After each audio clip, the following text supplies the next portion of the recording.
Alright, we're back. Our guest is still here, and I'm assuming she's going to be here for quite a while because my mom likes guests and talking to them. Weird. She likes having company.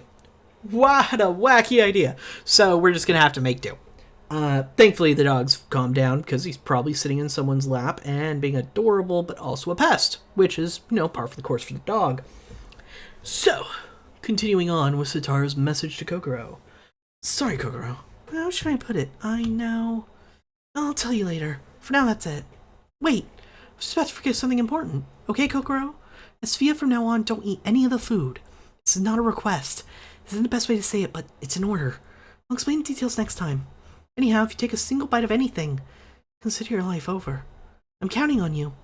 I've stopped recording. Last edition was, of course, because I was concerned about the MAO inhibitor. Maybe the culprit is planning on getting me to ingest it using some kind of underhand method. Can't say for sure it's not a possibility. Then again, I don't have time to explain to Kokoro about the MAO inhibitor and the monoamine oxidase and tyramine. Can't list all the food she can't eat either. To begin with, it's not like I know whether any given food contains tyramine or not. That's why I said don't eat anything. As long as my body doesn't eat anything for the next 48 hours, the MAO inhibitor could do no harm. I hoped Utsumi wasn't mistaken. I had etched her every word deep into my mind. Now then, that aside. Isomorphism. Before anything else, the moon. The shape of the moon. So what the hell does this mean? It's the same as the waning gibbous moon I saw before, isn't it? It went without saying that I'd seen it at Sphia. But this was the shelter cabin. How could they be exactly the same? According to the lunar cycle, there's no way the moon could be in the same phase this year as it was last year. Moreover, even its position in the sky was more or less the same.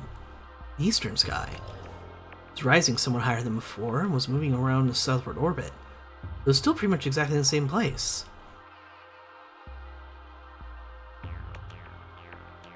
Huh? Impossible. How could this be? I began to walk as though guided by the moonlight. The light hit the white field of snow, creating a dreamlike veil of mist across it. The distant horizon was azure, like a congregation of free-floating souls. The mysterious quality of the scene before me had almost had me convinced that I had stepped into a dream world. I continued my staggering progress forward. Entranced, my mind was blank. But through my mental consciousness, I held fast a single thought that pushed me forward. The phase of the moon at Mount Ikakura and Aosugi Island were the same. If that were true, then it couldn't be 2011 at Mount Ikakura. The year 2012, just like Aosagi Island. In her ending, in Kokoro's ending, she walks onto a beach, and they found out they are in the same place as Sphia facility. We don't know why. However, in all the bad ends, when we go in the same direction, it's just more mountain.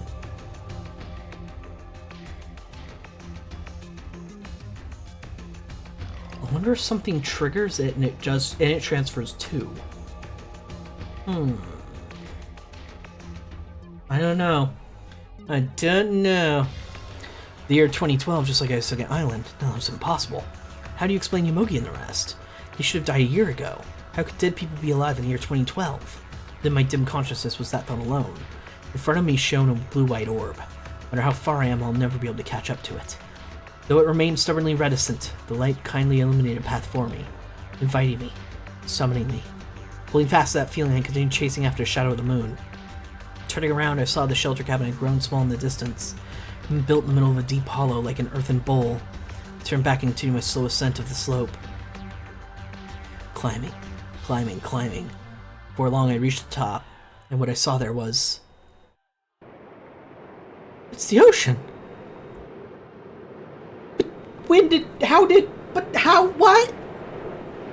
How is this happening already? What?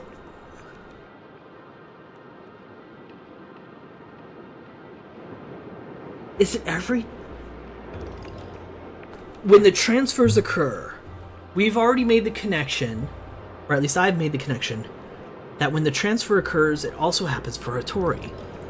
What if when the transfer occurs, it's also transferring the entire cabin? I'm confused. But that's possible. But that doesn't make sense because the ending of Kokoro's route, this same thing happens. In fact, it's the same exact scene they have here, where she finds the ocean, but only on one ending. Why only that one ending?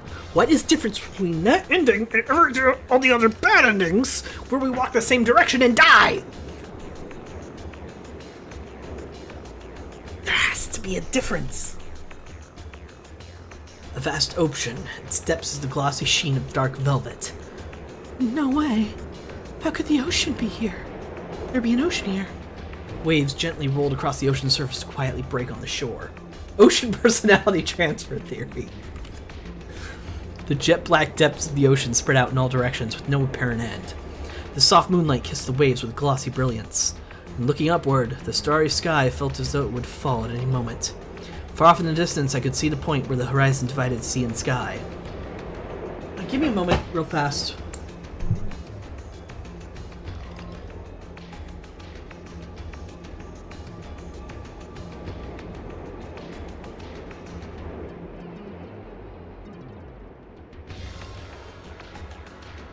I wanted to leave a note for myself about something important. Alright, looking to the other side, I could see the bow of the coastline stretching far away in either direction. Whitecaps broke against the shore. Even from there, the faint ripple of the waves reached my ears, a sweet melody like a lullaby. This was Mount Akakura, 1,200 meters above sea level. So why? Why was there a shore here? Nice view. Did I miss something? I don't know. Maybe? If you missed it, you're less confused than the rest of us. As though something had snapped inside me, I began to run. I had to tell the others about this. Was someone's sick idea of a joke? For there to be an ocean so close. And yet, in spite of that, they were shutting themselves in that shelter cabin waiting for a rescue team to arrive. It was too ridiculous. Why did they never notice it before? Pushing through the fallen snow, I ran on. I all but tumbled down the hill. Their shelter cabin was my goal. The goal of returning to their sides. I finally reached the cabin. After crawling, I pulled myself down the path to the door, just as I reached my hand to throw it open. That was when the transfer occurred, because a couple of the transfers happened when he was outside. Yay! Liberation. I think this begins his plan on how to save them. My surroundings changed in an instant. Darkness, I couldn't see a thing. But I could feel something like a piece of cloth covering me. Startled, I swept it away. This is my room. I could tell instantly. How many transfers does this make? They always seemed to occur when something important was going on, as if their timing had been chosen deliberately. I took the wristwatch out of my pocket and checked the time. 10:48, huh? Muttering that, I returned the watch. What was Kokoro doing until just now? In bed with the blanket over her head? Does it mean she was sleeping? I turned to the desk and grabbed my notepad lying there. There wasn't any new messages. I thought of something and went outside. The pathway stretching all the way to the front gate. Why is the pathway... Who shoveled the pathway? Wasn't me. Wasn't Kokoro. Who shoveled? Why did they shovel? I don't understand. Oh, whatever. As I walked, I looked up at the moon for confirmation. Waning gibbous. Its shape resembled an open mouth, making it almost seem like it was laughing hysterically. I stood before the gate. Trying to figure out how to open it, I noticed a small control panel on the left. It appeared to be a computerized card reader that controlled the lock. The deep slot in the side made me realize immediately what it was. A card reader? The wheels in my head were turning a little more quickly today. Is it because of the chilly moonlight? They say that the moon has a great effect on the workings of the human mind, after all. You have an ID card! ID card! Into slot! Leave! At any rate, as soon as the image of the card reader appeared in my mind, a solution immediately followed. I plunged my hand in my pocket and pulled it out. It was the ID card I'd found in my room yesterday. Maybe it'll open if I use this. With great anticipation, I slid the card to the reader. It opens! Huzzah!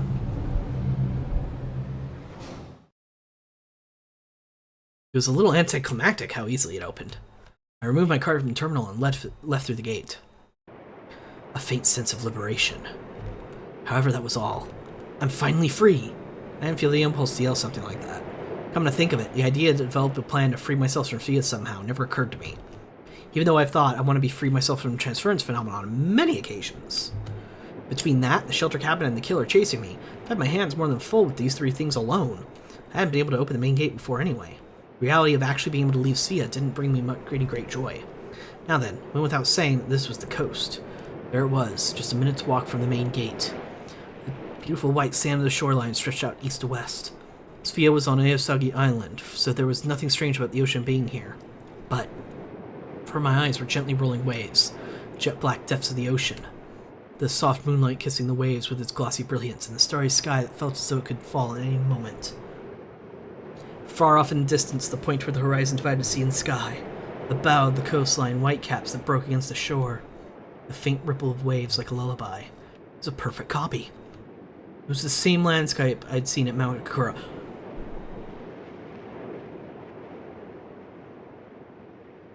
Is Sphia being sent into the past?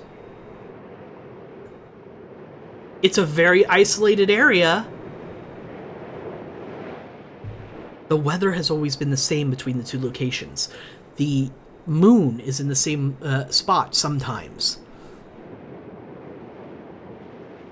But there has... When does the transfer occur for Sphia and the cabin? What the hell is up with Sphia? What? Same landscape as seen in Mount Kakura. I found myself unable to speak. Some frightening reality was steadily approaching. Only that ominous premonition remained coiling in my chest like a whirlpool.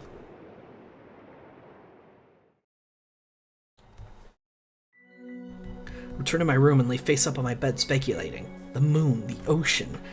I had no idea what was happening. It was like some black magic had been cast upon me. Sphia and the shelter cabin are swapping positions. That's what I think might be happening. Positions in maybe time and space, but I don't know if they're coinciding with their personality transfers as well, like Hattori's might be.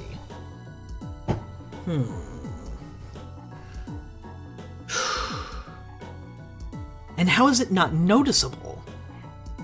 I mean, a person swapping personalities, they don't even go stock still for a moment, but I mean, an entire section of land transferring between 2 places? Even with the snow covering up most of the ground to make it hard to notice. It's like the Sphia facility and area were built specifically for this transference phenomenon to happen. It's like Sphia was specifically built for the transference phenomenon to happen. God damn it. This is a story with time travel in it. Somebody went back in time and built the Sphia's facilities for this, didn't they? Oh, hell. I hope that's just wild speculation on my part. If so, something else important. Sphia moving to the mountains in 2011, or the mountain moving to Aosagi Island in 2012. Exactly. Something is going on. I really hope my random theory doesn't turn out to be true, because that would be weird. It did mention the cabin is in a hole. Yeah. We specifically mentioned the dimensions of the Sphia facility and the wall and everything. How much you want to bet that is a match for the basin, basically, that they're in the cabin? How much you want to bet that is an exact match? God damn.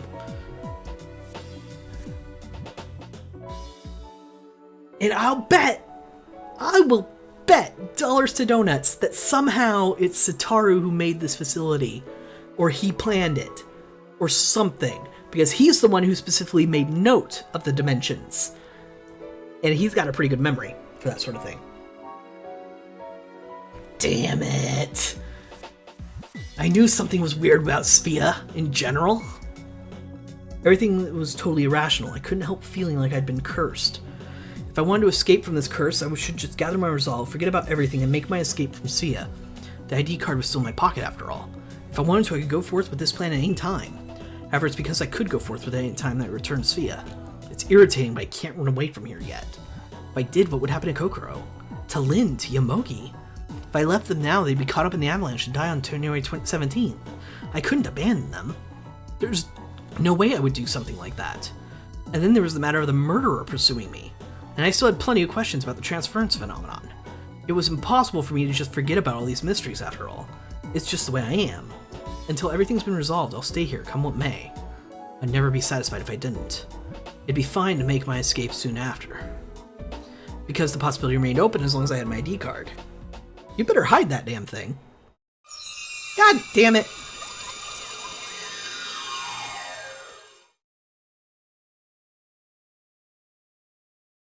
Trauma. So they lay brooding over it, a transfer occurred. Kokoro's body, was in a bed. It was, so to speak, sitting like a girl. I stretched out my legs and jumped off the bed. Present time, 12:01 a.m. Date had already changed. I could see Uni and Lin up on the bunk beds. It sounded like they were asleep. I could hear them breathing.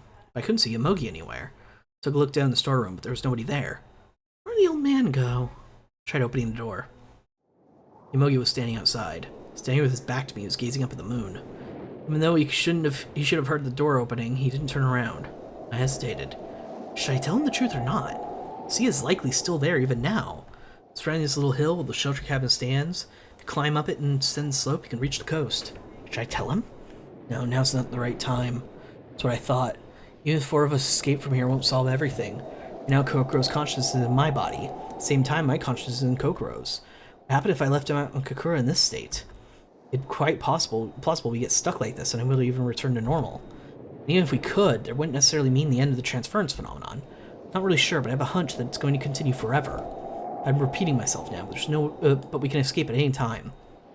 If I rush things, I run the risk of causing irreparable damage. That would cause big trouble. So I just kept quiet. So I had not to tell Yomogi about it. Right now, my top priority is to clarify the cause of the transference phenomenon. Now is not the time to be taking risks.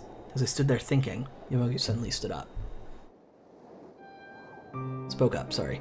Tomorrow is Junichi's birthday. Junichi is our son. Bathed in moonlight, he looked somewhat small and lonely. Smoke climbed from the air, a cigarette between his lips. A long sigh that issued from his lips came out in a burst of pale vapor. How old will he be? I stood beside him and asked, gazing up at the waning gibbous moon with him. No, he'll never celebrate a birthday again. He was killed by a girl called Inabushi Keiko on January 14th, 2 years ago. Tomorrow is the anniversary of my son's death. The day he was given life and the day it was taken away from him. I couldn't say anything. I couldn't find the words. On any other occasion, I'd have been surprised to hear the name Inabushi Keiko, but for some reason my mind had gone completely silent. All the agitation and confusion deserted me, as though they'd all died away. Calm stillness resigned. But deep in my chest, a biting cold pain ate at me. But you know, Junichi gave us new life. In my wife's womb, another life is growing. You may think it's foolish, but to us that life came our hope. Until then, we were lost in darkness. And with the baby, we finally found a new light. Of course, we haven't forgotten Junichi. Even now, every day. And to tell the truth, I think about him day and night without rest. If only I could, just once more. I want to hold him in my arms. But you know, we thought that maybe this new life was given to us by Junichi. So we accept it with open hearts. She's due in August. Hold on, back up! Utsumi's pregnant?! Oh! January, February, March, April, May, June, July, August. You saw her like a month ago. Okay. I thought they were separated. Ellen!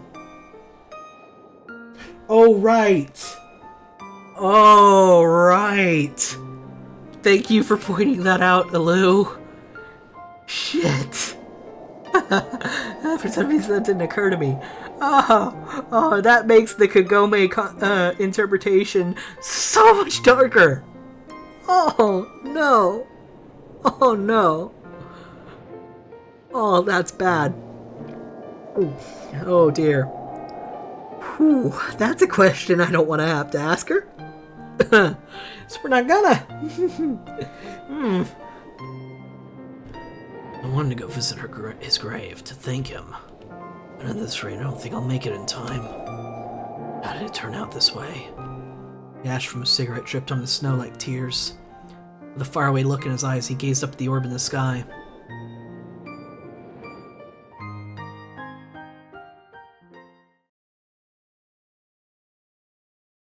Jesus, fuck.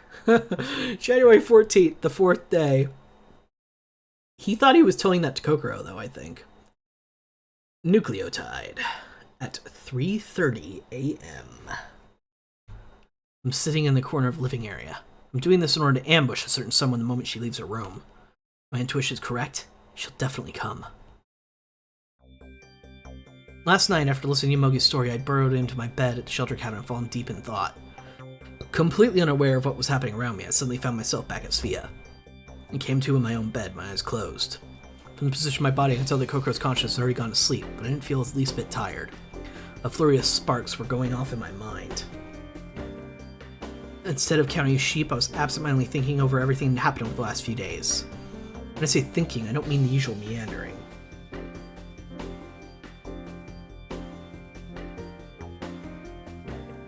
They can have another. Oh, right. Yomogi dies on the mountain. Exactly. Oh. I don't mean the usual meandering. I believe that all my problems were interconnected, like a mesh of a net, and had built up upon each other into a complex, multi-layered structure. If I think about one problem, I have to consider another related problem as well. When I start thinking about that, yet another one comes to mind. Like this, my thought process continues on and on without end. If I could grasp the thread and reel it in somehow, I feel like all the pieces would fall into place right away. But at present, nothing made me feel like I was getting any closer to finding it. I could only continue to grope my way through the fog of endless questions spreading out around me. If I strive to see it as a whole, I lose sight of details. If I try to narrow my field of vision and study a particular point, I lose my perspective on the essentials of the whole thing. This is a dilemma. But I also couldn't continue to flounder this way. I have to keep going forward. Without worrying about future. Forward, ever forward. Failure, sorry. Forward, ever forward. And in order to do that, I have to make up my mind and start cutting the chain apart into links. If I can't disentangle this snarl of yarn, then I have no choice but to snip it apart into manageable bundles. For convenience sake, I'd name the big proposition that incorporated every aspect of my problem, R. Following that, I sorted the contents of R into three main parts. R1, personality transfer. R2, my goals of both the Hosoge Island and Mount Akakura. R3, Utsubi and Hattori. Below I'll list everything I've figured out until now. R1, the personality transfer. First off, the phenomenon began on January 11th around 8 to 9 p.m. Ever since then, each transfer from Hosoge Island to Mount Akakura occurred irregularly, following no apparent schedule. On the other hand, I did discover regularity that transfers both Mount Akakura from Mount Akakura to Hosoge Island. Time of the transfers on January 12th. 107, 140. 603, return to Sphia. 733, 806. Time of transfers on January 13th. 152 to 225. 115 to 1048. As the above list indicates, the period of time my consciousness can spend at Mount Kakura is limited to 33 minutes. What? Wait, that actually is... It's not random. There is a limit. Interesting. That's good information. I didn't realize that was the longest we'd been there. Interesting. It seems clear that these 33 minutes of a period of time follow no fluctuation and are more or less absolute rule. Of course, I say this from my own standpoint, for Kokoro's consciousness is exactly the opposite. The period of time Kokoro's consciousness can stay on Hosoge Island is set to at 33 minutes. There is no rule governing her time on Mount Akakura. In this manner, we transfer back and forth between our bodies. When I'm in her body, she's in mine. When I'm in my original body, she's in hers. Something like that anyway. The next step is to come up with a strategy for bringing this phenomenon to a conclusion.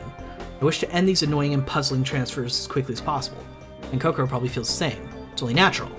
Kokoro and I each want to lead a normal life. We want to fall in love, work, play, build a family, and eventually become grandparents just as much as anyone else. We long for that kind of normal human life. I have no intention of being endlessly jerked around by some personality transfer. What's more, the transfers aren't occurring in parallel, on the same point in time axis, but across a one-year gap. In other words, a time jump and a personality transfer occur together. A really, honestly, seriously, maddeningly, accursingly, annoyingly situation.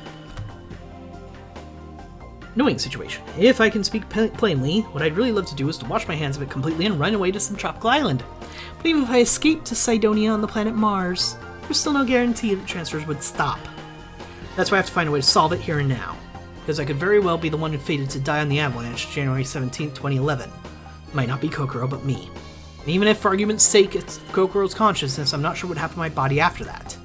Perhaps the transfers continue after one of us dies. If that's the case, next time I transfer, that would mean I'd be buried forever in the snow. The thought of it makes my hair stand on end. I've got to do everything I can to keep that from happening.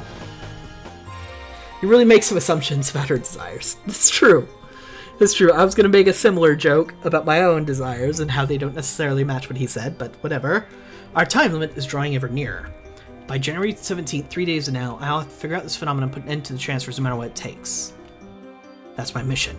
But to find the solution, I first have to ascertain its cause. To tell the truth, I haven't the slightest idea how to do that. However, I do have plenty of information, and some part of it might even hold the very clue we need. 1. The moon. Why did I see the same phase of the moon both on Mount Akakura and Aosagi Island? The phase that I observed last night, January 13th, at both places corresponds to the night of 2012. The ocean. Once I climbed out of the bowl-like hollow, why did I see the ocean? This isn't about Trilo, this is about Sitaru. You character. I refuse! Once I climbed the bowl-like hollow, why did I see the ocean? And it wasn't as though I saw it in the distance either. It was right there, right under our noses. Moreover, if I open the gate at Sphia on Aosagi Island, there's an ocean waiting for me too. What does it mean? 3. The existence of Uni. Until now, I was convinced of this. Uni, who existed in body on Mount Akakura, was the same one who, at the end of a long struggle, had finally reached a shelter cabin after surviving the crash. And the Uni at Aosagi Island was the one who'd been found by the rescue team, on January 17, 2011, and came to Sphia 1 year later. After that, they experienced the same transference phenomenon as Kokoro and I, but only swapped bodies once. That's the reason behind the various discrepancies in their memories and other problems, or so I imagined. That doesn't seem to be the case. Really? Begin with, the two Unis that have transferred only once, while Kokoro and I have transferred back and forth many times, is unnatural no matter how you think about it. There's only one conclusion I can draw from this. No, it's still nothing more than a hypothesis. I'll have to investigate this once I've gathered more proof. God damn it! I want to hear the hypothesis! R2. The things I've accomplished both on Aosagi Island and at Mount Akakura. That was an important thing! I want to know! Damn it! We all know Lugiar's desires towards Hattori. No, he ships me and her as much as he ships him and her.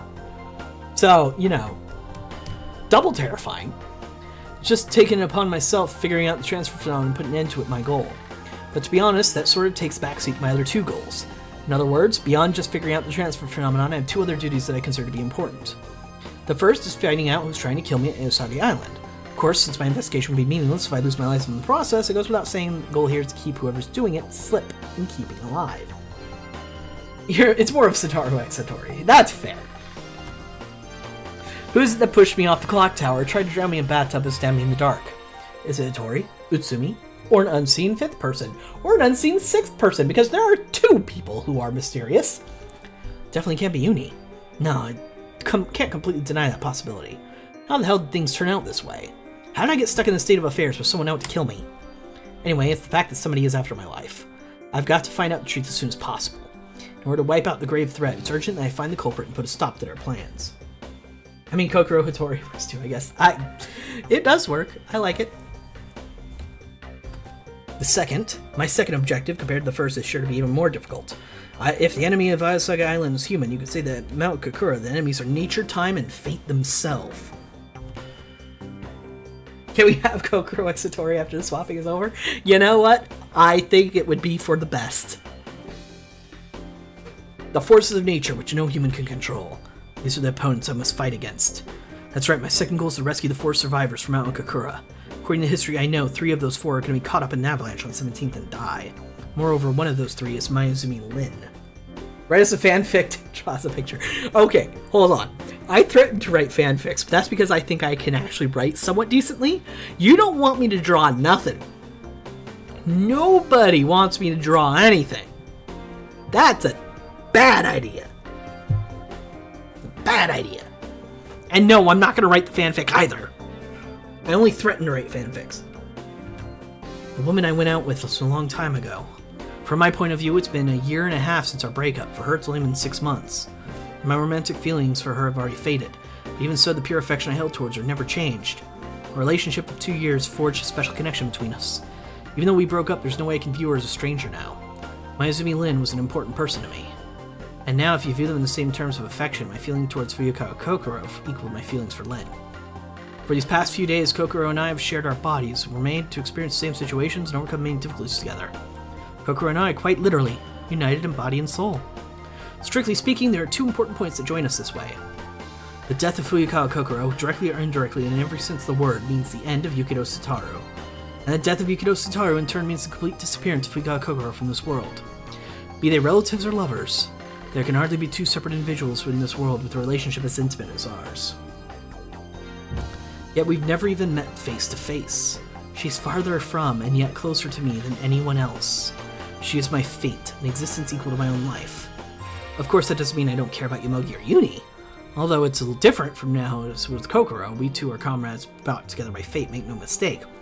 Though through all the times we've met, I've started to feel a sort of empathy and affinity to them. However, now that we've already made so many memories together, my desire to save them rivaled that which I felt for Kokoro and Lin. That's why I have to save the 4 refugees of Aokigahara, Lin, Kokoro, Yomogi, and Uni at any cost. I won't allow them to die on January 17th as history dictates. I'll change history. Definitely. Absolutely. I'm the only one in the world who can do that. Yomogi, Lin, and Kokoro are people of the past, so I guess they won't believe the story in the newspaper so easily. To a certain extent, some of them take an optimistic view to their fate, even with what they all know. But I don't. I can't possibly think that way, because I'm from the future. According to the rescue team, Uni is the only survivor. That's what's really going to happen, and among the refugees in the shelter cabin, only I know it. Maybe Uni too. I wonder, does he know? I don't know for sure, but in either case, I can't count on his help now. So that means I'm the only one who can change the past. The only one who can rewrite history is me, a man from the future. In conclusion, I have to find the culprit at Osage Island, save the 4 people at Aokigahara, and simultaneously solve the matter of the transference phenomenon. A really, honestly, seriously, maddeningly, cursingly annoying state of affairs. This alone is complex enough to fry every synapse of my brain. But on top of that, there's one more thing I have to think about. Utsumi and Hattori. Mogi told me last night that their son Junichi was killed at Mayuzumi Municipal Hospital on January 14th, 2009. Ambitious. Yeah, he's taking it all on himself. To Yomogi, that was 2 years ago, and to Utsumi 3 years. Life of Junichi, then 9 years, was snatched away by the hands of Inubushi Keiko. Can't change the past? Can if you can time travel! Her motives were unclear, but it said that she was in a murderous fit brought on by a normal state of mind. And because of her, an innocent boy died senselessly. Can such a thing ever be forgiven? Inubushi Keiko, even now, is living a carefree everyday life here in Svea. No, I'd better rephrase that. Even now, Suzukage Hattori is. The one who committed the crimes at Iwazumi Municipal Hospital is probably the Suzukage Hattori personality. I still haven't spoken to Inubushi Keiko personality unless she's lying. I understood. Hattori had behaved in certain ways in order to play with my emotions, and she didn't hesitate to kill that rat with a single blow.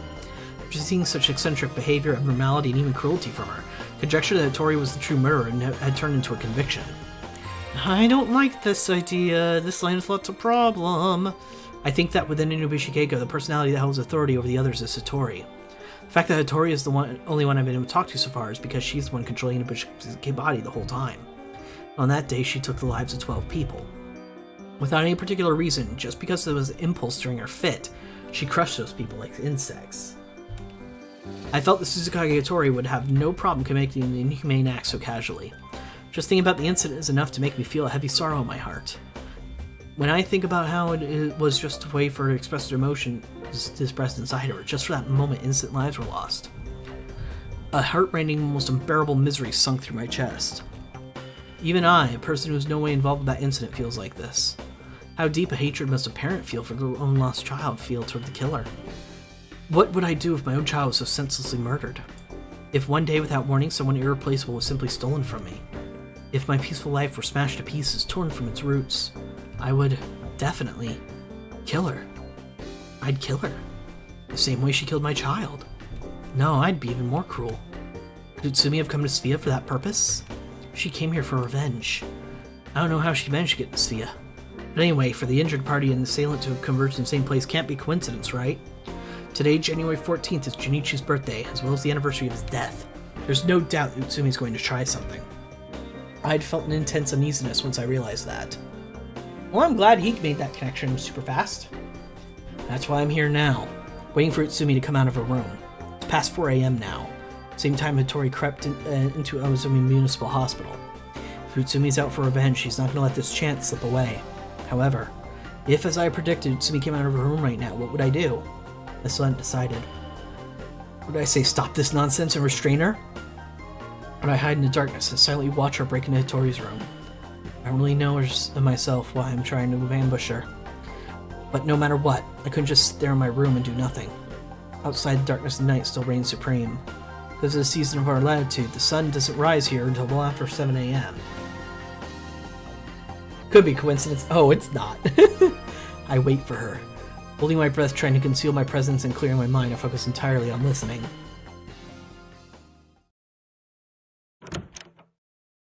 Fitful. Okie dokie. Saving! I heard the sound of a door opening. Just as I had expected, Utsumi appeared. Almost gliding through the darkness, she headed toward the kitchen. Doing my best to hide my presence from her, I followed. Utsumi leaned down in front of the sink. She appeared to be searching for something in the cupboard below it. "What are you doing here?" I said quietly. Startled, she jumped. What are you... Well, nothing really. I was just a little thirsty, so I thought I'd get a drink of water." She slowly stood back up. The door of the cupboard was hanging open. There shouldn't be any cups or bottled water down there, though. Her lips betrayed no movement. She silently walked over to the opposite corner of the kitchen and took a glass from the cupboard. "So what are you doing here?" she asked her back to me. I couldn't see her expression. There was the very slightest tremor in her voice. Nope, gonna be straight up. "Came here to watch over you," I answered. "Watch over me? Why?" "Because I thought you'd definitely show up at this hour." "I'm afraid I don't understand what you mean." When she turned around, she held 2 glasses in her hands. "Anyway, why don't you have a seat?" As urged, I pulled out a chair. "I ain't drinking what she's giving me." She made her way over the fridge and opened the door. She got a bottle of mineral water from inside. "Utsumi-san, you were lying about being thirsty, weren't you? There's a fridge in your room. There should be mineral water in it. There's no need for you to drag yourself all the way out the kitchen just for a drink of water." Then a smile formed on her face as I confronted her. "I ran out. There wasn't any water left. That's why I came out here. Anyway, why don't you have a drink?" She put 2 glasses on the table and poured water in each. "Here." She placed one of the glasses in front of me. No! Refused. Her behavior was way too suspicious. It's possible she drank the water while her back was turned. That's what I thought. I pushed the glass away. "Satara is stupid enough to drink. I'm not stupid enough to drink." She furrowed her bow and tilted her head slightly. "Don't want it?" "Yeah, sorry." "I see." That sort of whisper, she walked over to me, narrowing the distance between us. She stood in front of me, gripping her own glass tightly in both hands. She stared at the transparent liquid inside. We didn't move. Neither she nor I stirred. An air of unease enveloped us. Beyond the darkness that separated us, I could barely hear the faint sound of her breathing. Standing there wordlessly in the dark, she resembled nothing so much as a malicious spirit that had wandered free of their earthly body. I couldn't feel the slightest warmth from her. And at last, without once raising the glass to her lips, she put it back down on the table. "Aren't you going to drink it?" "No." "Why?" "Why do you think?" I looked at her face. She stood over me, looking down at me as I sat at the table. Is that because there's something bad in it, perhaps?" "That's not the reason." "Then why?" "It wasn't water that I wanted to drink. Something like this can't quench my thirst." Whispered words. I couldn't read her eyes. Her eye sockets were veiled in shadow, looking blank and hollow as though the eyes had dropped out, leaving only empty cavities. "You know, Yukido-kun." She extended a thin finger towards the glass. She traced its outer rim and dipped her fingers in the liquid. She slowly tipped it towards me until it fell over. Water began to spill out, spread across the table as if crawling. Finally reached the edge and ran off, dripping on the floor in a thin stream. I watched all this in silence. I was captivated by the falling drops of water, and at that instant... What? Something stabbed the back of my neck. She's a vampire. God damn it, Shamir. There was a piercing pain the momentarily dyed my vision white. Dazzling light flashed before me and then shattered in pieces. My vision soon returned. However, the scene my eyes beheld was slightly different than one I just left. Line of sight was tilted at a right angle. I could feel the hard floor against my cheek. I'd fallen face down on the ground. I tried to pick myself up, couldn't put any power in my arms or legs. It was still physically possible for me to move, but I couldn't remember how. What just happened? My consciousness was hazy and I couldn't string my thoughts together. I wanted to look around me, but my neck wouldn't move the way I commanded it to, so there was nothing I could do. All I could move was my eyeballs, which I darted around frantically. I looked up and saw Utsumi standing stock still beside me. Her right hand was clutching an object I remembered seeing before. An object shaped like a gun. An injection gun. The same one she shot Hattori with. I know, Shamir. I know what you meant. I won't let anyone interfere. No one can stop my plan. Plan. My prediction had hit the mark. The woman came to Sphia to kill Hattori. No, and Ibushi. Wanted to say something, but I couldn't get my voice to leave my throat. I was careless. Why'd I ignore the signs? No, it was Utsumi. It was totally Utsumi. I felt disgusted at myself for letting my guard down even for a second. What was the point of even coming here to watch over her? Don't worry. I won't be able to move for a while, that's all. Her voice was getting more and more distant. Little by little, my consciousness began to fade. Goodbye, Yukido-kun. With those parting words, she disappeared from view. I couldn't just let her go like this. I couldn't let her kill Hattori.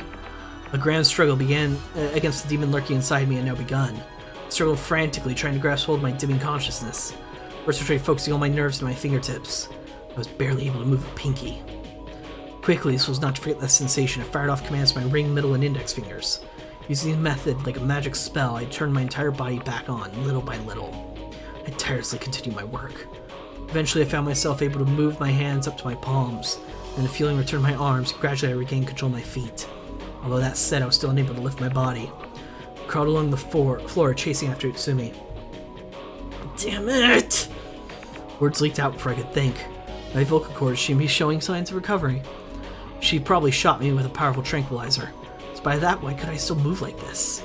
It could be that the specific type of tranquilizer had already been administered to me several times in the past. So my resistance drug was actually quite high. As I pondered that, I somehow reached the living area. Utsumi was standing in the door to Hattori's room. Something glinted in her right hand. I stood up, leaning in steadily against the wall. One step at a time, I began to approach her. She hadn't noticed me yet. I moved forward with the utmost care, trying not to make a sound. If I lose focus even for a second, I'll fall over. My vision warped and swirled dizzily. The images reflected my eyes were vague and hazy, so I wasn't sure if I was even heading in the right direction. I need a quick break. Just super quick. I'm not even going to put up the break screen, but give me a sec.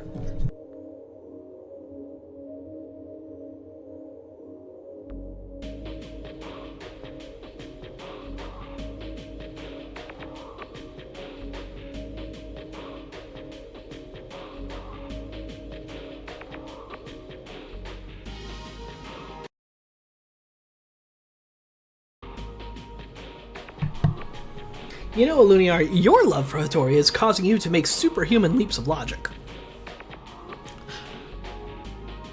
Oops, wrong button. There we go. Relying only on the feel of the wall beneath my fingers, I continued through the darkness. Finally, I drew up right behind Utsumi. Her hand was on the doorknob. Slowly, she began to turn it. Right after that, faster than the eye could see, I grabbed her wrist. Huh.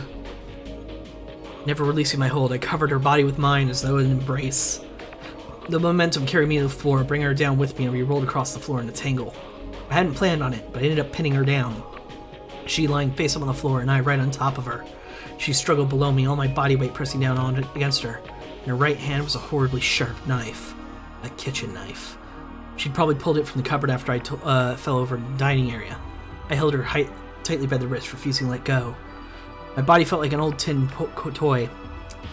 Its parts rusted together. The strength of my hands at least never wavered. Move! Let me go! Shitaru, she's a widow. What are you doing?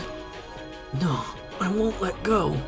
As long as I'm here, I won't let anyone die.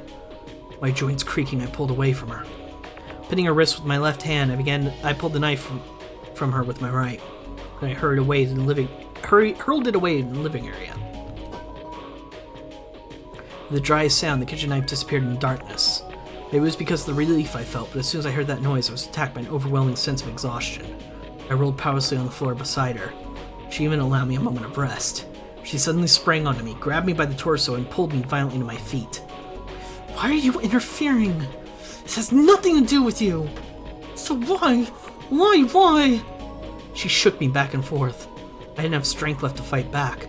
I went limp, my head rolling to my shoulders like a doll. Why does anyone understand? The girl's a natural-born killer. No, she's not even a girl, she's not even human. She's a demon. If we let her live, we'll guarantee even more victims. So, why? Why does everyone try to protect her? How can you allow a demon like her to live a carefree, everyday life?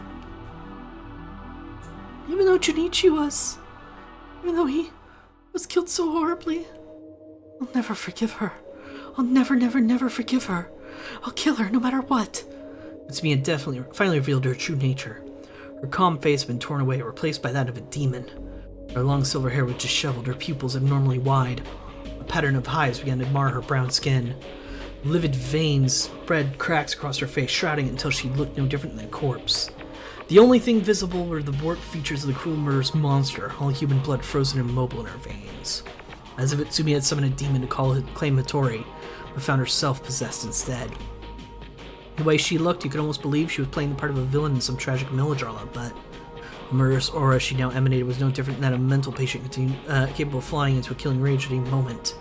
A hatred and a grudge this strong, most certainly considered an illness.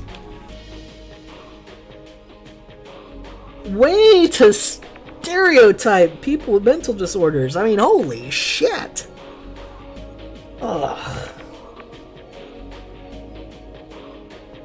Sorry, I had to take a moment and just kind of rub my head from the headache of people stereotyping people with mental disorders.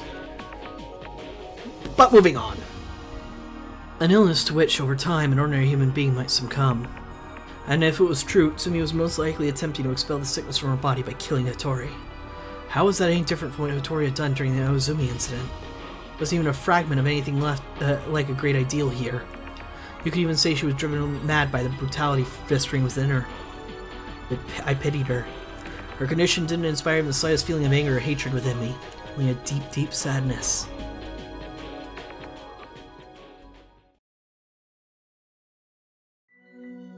Jesting. I hadn't seen Tsumi once since then. She had set herself in a room and wouldn't come out. The door was firmly locked from the inside. Hattori continued about her daily routine with no apparent changes. As a metaphor more than literally here.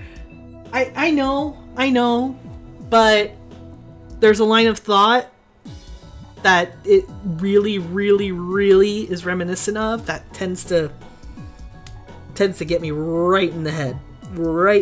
Give me a, those headaches that you get that seem to form in the middle of your mind and spread out? It's a line of thought that's really, really similar to.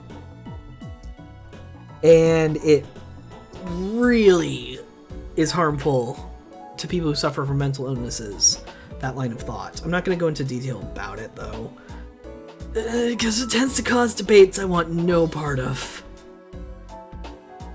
This is not the point where Coco gets stuck outside. No, I'm pretty sure the guy gets murdered before that happens. The part where she gets stuck outside is way towards the end. It might even be on, like, the 6th or 7th day.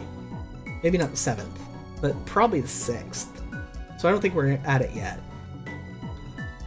Hattori continued with her daily routine with no apparent changes. She seemed to be completely oblivious to the fact that Tsumi was out to kill her. Hattori was currently playing with Uni in the corner of the living area. From time to time, she would smile brilliantly as they played. Oh, so close. 21, huh? If you'd only picked the right one next to it, it would have double match point. The more I saw how calm she was, the deeper my mind sank into depression.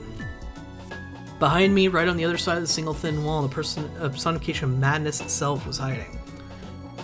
And then you have that line, personification of madness. It's when people associate murderous intent with madness, or insanity, or whatever word they decide to use. That's the problem. That is hugely harmful stereotypical a stereotype to have of people with mental disorders. And even if it isn't a literal thing and he's being metaphorical, it's still a harmful metaphor. So, yeah. Anytime I have to take a moment and just, you can't see it, but I just kind of need to rub my head a little bit, it's because of lines like that.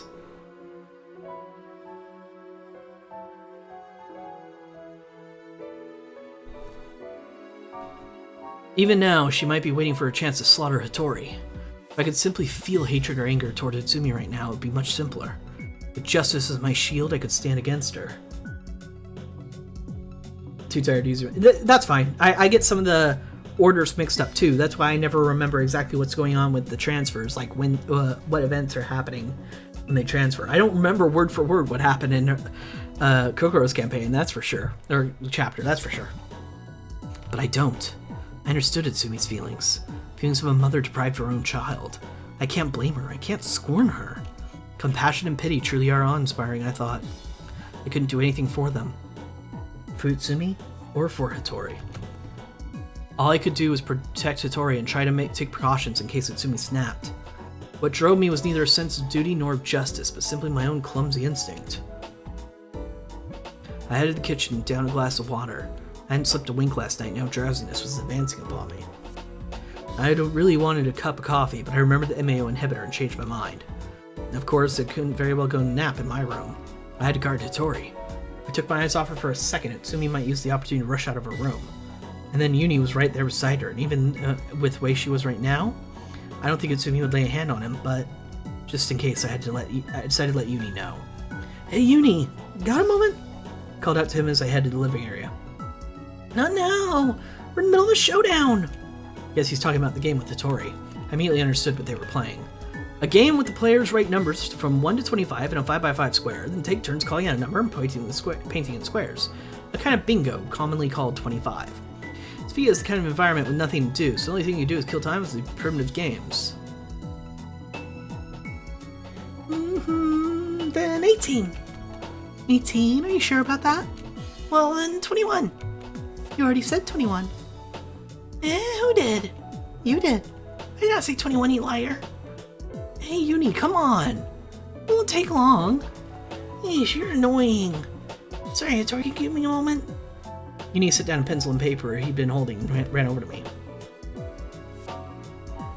What? Hey, Uni. Sorry it's so sudden, but I want to ask you a favor. Favor? Yeah. Whatever happens, please keep an eye on Hattori and Utsumi-san for a while. Eh? Why's that? Because I say so. Anyway, don't leave Hattori alone with Utsumi-san. Are Hattori and Callie having a fight? Well, you could say that. So please, I'm counting on you. I don't really get it, but... Okay, I just have to keep an eye on them, right? Thanks a lot. Is that it? Yeah. So okay, you can go back now? Yeah, but don't forget about what I said, okay? I got it already. I'll be fine, just fine. Leave everything to me. And he thumped his chest and returned to Hattori.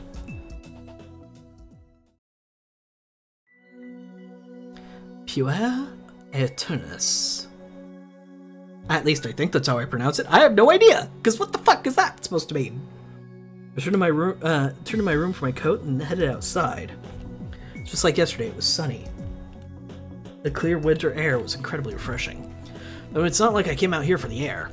I thought I'd check up on Utsumi's condition. The door to her room was still shut and locked, and then when I knocked, no reply came. So I decided to look through her window.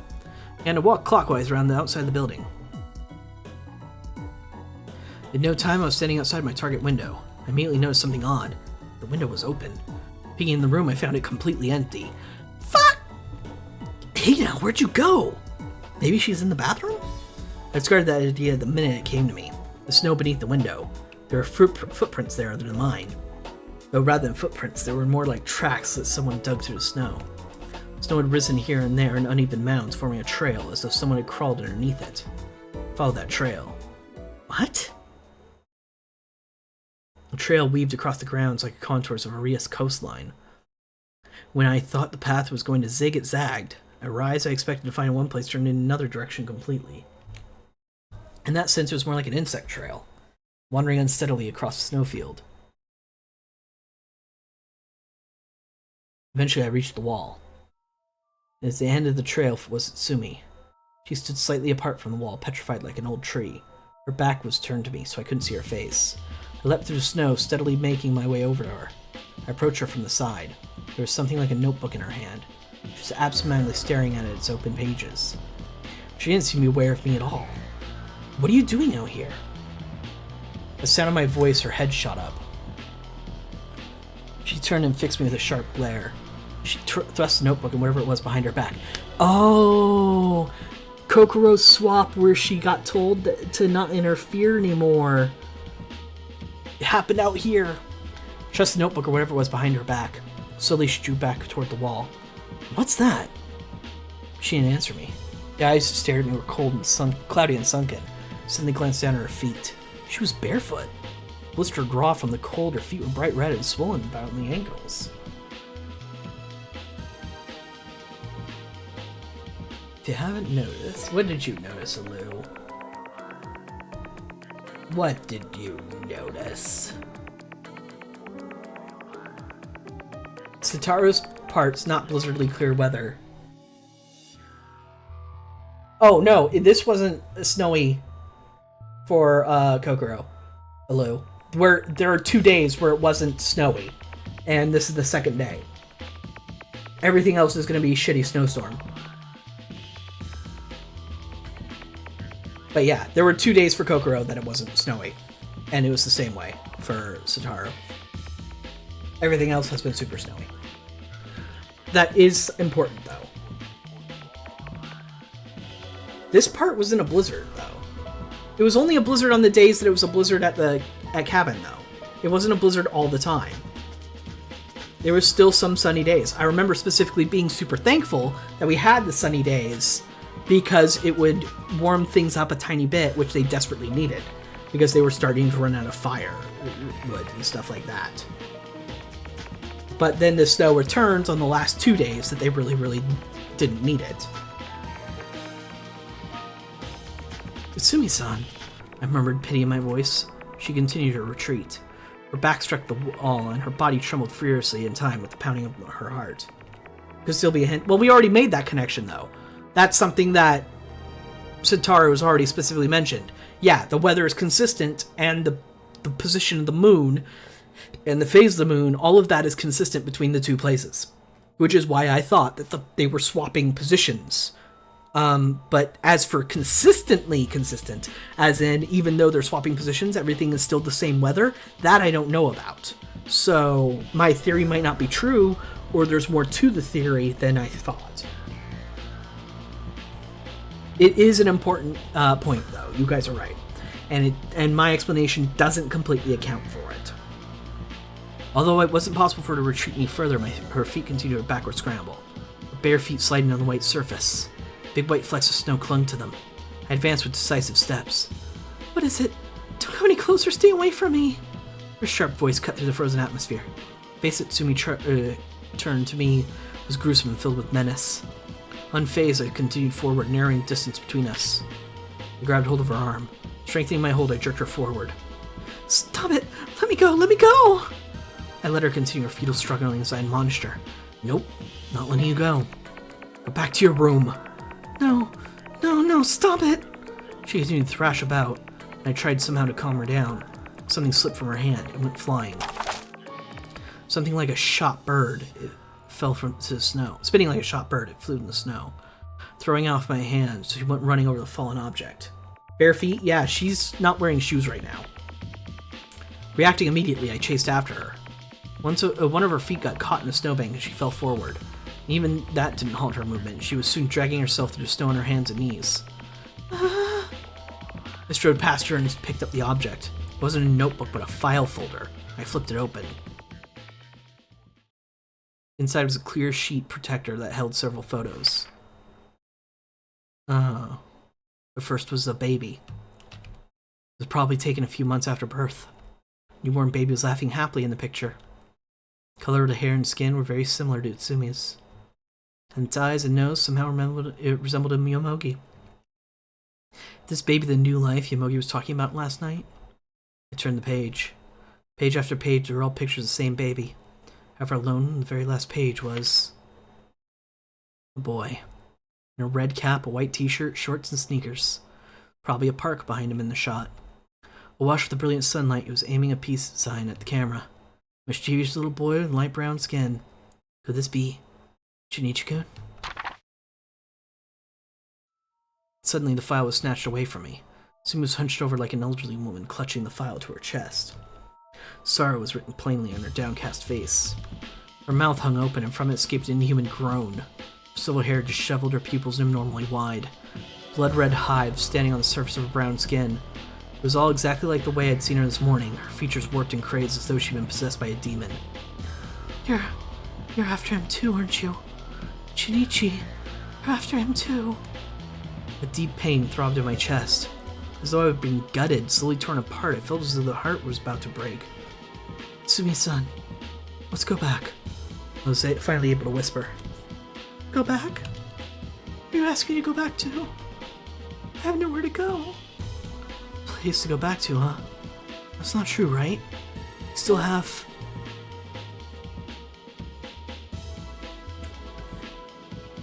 Both of these are bad!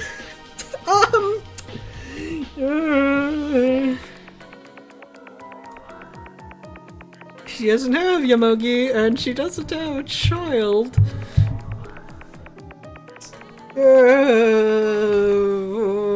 Okay, hold on, give me a sec.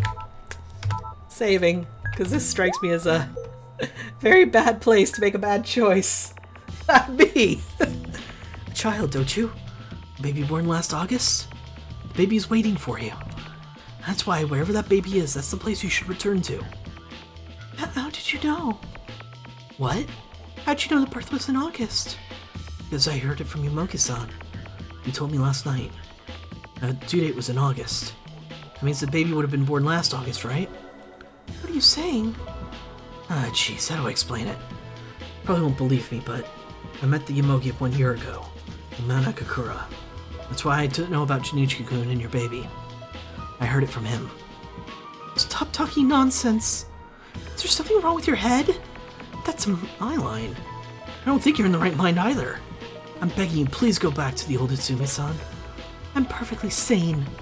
I'm saying all this, even though when you don't know a thing. Don't toy with me! What do you know? Shinichi, that child was killed by Inarishi Keiko. You only think you know the facts. That boy was murdered, that's just the extent of it. Things like what kind of child Shinichi was, how he spent her daily life together. You don't know that, do you?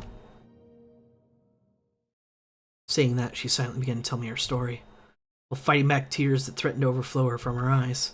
Her eyes fell to one of the photographs.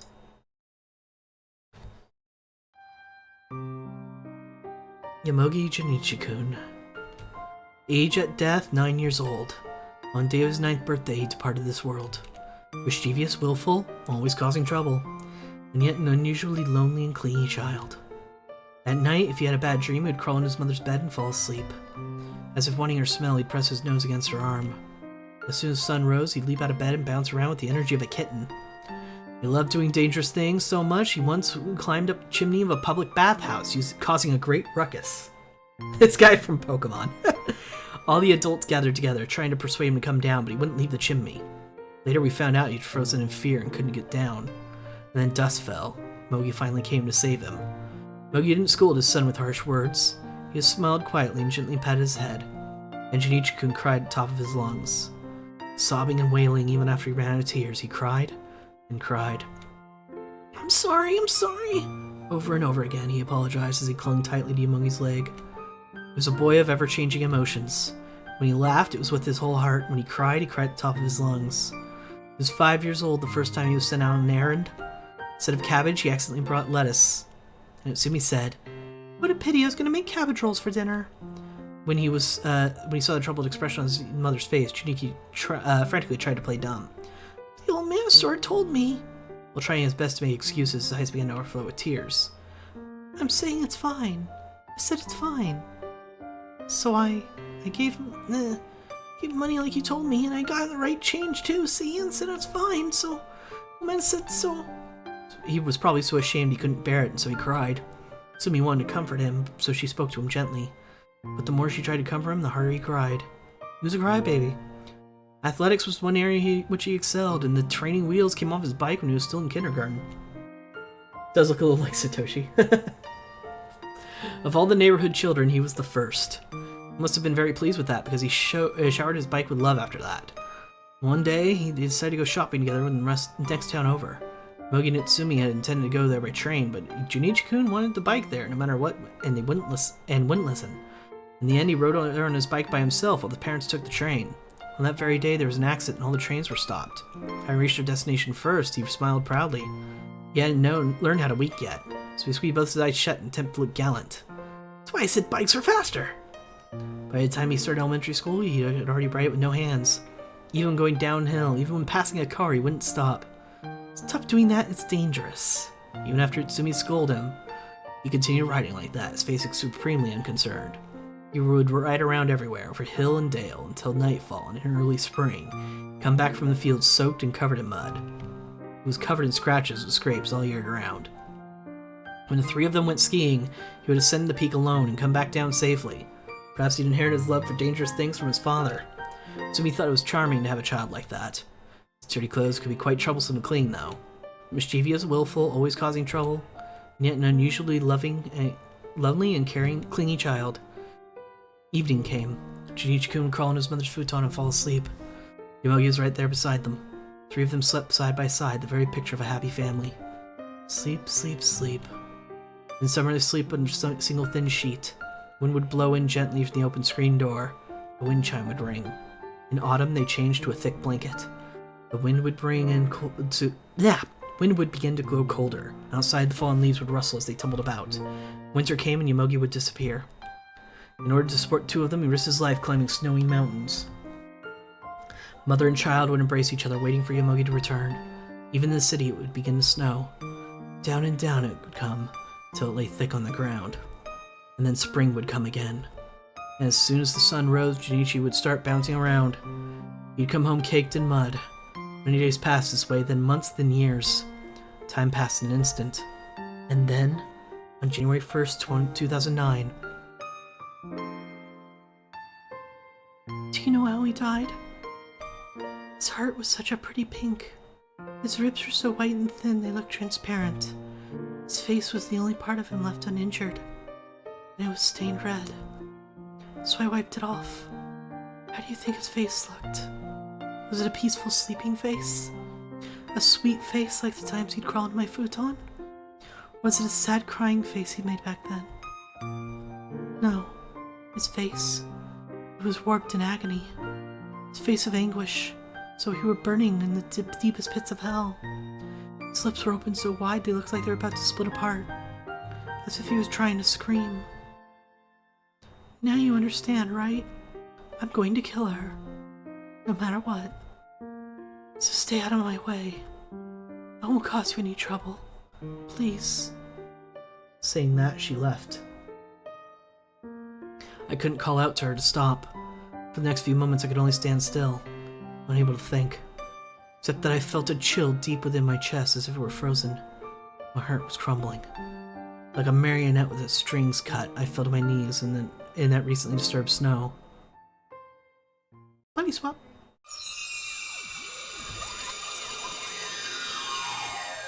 Well, that was gloriously tragic, wasn't it? Wasn't it? Ah, my heart! Alright. And with that, the end of today's stream. Oh, my poor heart. Okay, my name is Lamar Haven. I stream Monday through Friday, starting at 10 a.m. PST. That is 1 p.m. Eastern. Tuesday, Thursdays, I stream what you've seen here. Remember 11. Age of Heartbreak. Ouch. Okay. Well, I don't think you need my thoughts on today's stream, because fuck! So moving on. Monday, Wednesday, Friday is Illusion of Gaia. I forgot to set up the straw poll. Okay, leaving a note for that. tomorrow is very likely the end of Illusion of Gaia. So I'm going to set up a straw poll for tomorrow. And if we finish it tomorrow, then you'll be able to vote tomorrow, Thursday, and on Friday, we'll have our new game. So give me a moment. There. Okay, left me a big old note, so I'm going to do that. That is Blind, is an RPG, and it was chosen by you, the viewers. And like I just said, we're probably finishing it tomorrow, so that means you guys get to vote on the next game. You gotta up this game to 5 times a week. I don't know how much downtime between PlayStations any longer. You know, I've considered that. In fact, I might, after Illusion of Gaia is over, just do this 5 days a week until its end. I don't know. But we'll see. However, remember 11 gets cross-posted to YouTube. Speaking of YouTube, you can either follow a link on screen or link below the stream to my YouTube channel. On YouTube, I have a YouTube-specific series. Monday, Wednesday, Friday, that is Resident Evil 5. Join Chris and Sheva as they search Africa for the missing BOWs. I need to leave another note. God, I'm going to be busy today. So busy. Anyway, with that said, I am done for the day. So thank you very much for watching. And I'll see you folks next time.